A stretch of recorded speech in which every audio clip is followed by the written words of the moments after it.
May bagong paandar ang Pangulo ng Amerika.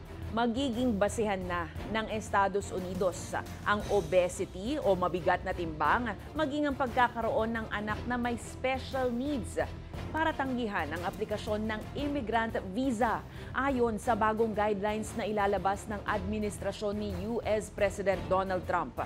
Sa memo na ipinadala ni US Secretary of State Marco Rubio sa mga embahada, iniutos nito na isama ang obesity sa pag-evaluate ng visa dahil maaari raw itong mag-require ng bahal at pangmatagalang na pag-aalaga.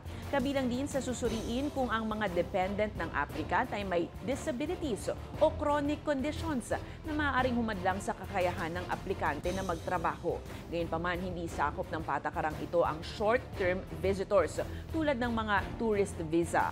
Tuloy-tuloy naman ang pagpapatupad ng administrasyon ng mass deportation sa mga walang dokumentong migrante kahit hindi sila nakagawa ng krimen maliban sa immigration violations.